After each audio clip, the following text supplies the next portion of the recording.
এই মুহূৰ্তত এক ডাঙৰ খবৰ আহি পৰিছে আমাৰ হাতত। গণতন্ত্ৰ দিৱসৰ আগদিনা আইডি বিস্ফোৰণ হৈছে মণিপুৰত।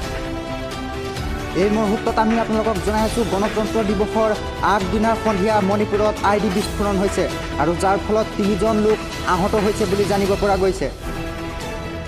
আৰু আজি গণৰাজ্য দিৱস আৰু তাৰ প্ৰাকক্ষণত যোৱাকালি মণিপুৰত এক ভয়ংকৰ আইডি বিস্ফোৰণ হৈছে। বৰ্তমান হতাহত লোকৰ সংখ্যা 3জন আৰু হতাহত লোকৰ সংখ্যা বৃদ্ধি পোৱাৰ আশংকা কৰা গৈছে। ডাঙৰ খবৰ, এই মুহূৰ্তত মণিপুৰত আইডি বিস্ফোৰণ হৈছে। সন্ধিয়াৰ সময়ত গান্ধী চুকত এই ভয়ংকৰ বিস্ফোৰণ সংঘটিত হৈছে বুলি জানিব পৰা গৈছে। এই মুহূৰ্তত আমি আপোনালোকক জনাই আছোঁ, গণতন্ত্ৰ দিৱসৰ প্ৰাক মুহূৰ্তত মণিপুৰত শক্তিশালী বিস্ফোৰণ হৈছে। মণিপুৰৰ উখৰুল চহৰত এই আইডি বিস্ফোৰণ হৈছে।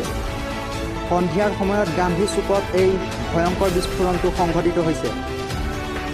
বৰ্তমান বিস্ফোৰণত 3জন লোক আহত হৈছে আৰু অধিক লোক আহত হোৱাৰ সম্ভাৱনা দেখা গৈছে। উখৰুল টাউন হলৰ সন্মুখত এই ভয়ংকৰ ঘটনাটো সংঘটিত হৈছে। এই ভয়ংকৰ বিস্ফোৰণটো কোনে, কেনেকৈ আৰু কিয় সংঘটিত কৰিছে সেই কথা ইতিমধ্যে জানিব পৰা হোৱা নাই। আৰু ইতিমধ্যে এই ভয়ংকৰ বিস্ফোৰণৰ ক্ষেত্ৰত মণিপুৰ আৰক্ষীয়ে তদন্ত অব্যাহত ৰাখিছে। আৰু ইতিমধ্যে আমি আপোনালোকক জনাই আছোঁ, মণিপুৰৰ উখৰুল টাউন হলৰ সন্মুখত এক ভয়ংকৰ আইডি বিস্ফোৰণ হৈছে, যাৰ ফলত 3জন লোক আহত হৈছে আৰু বৰ্তমানেও আন বহুতো আহত হোৱাৰ আশংকা কৰা গৈছে। আৰু মণিপুৰ আৰক্ষীয়ে বৰ্তমান উক্ত বিস্ফোৰণৰ ক্ষেত্ৰত তদন্ত অব্যাহত ৰাখিছে।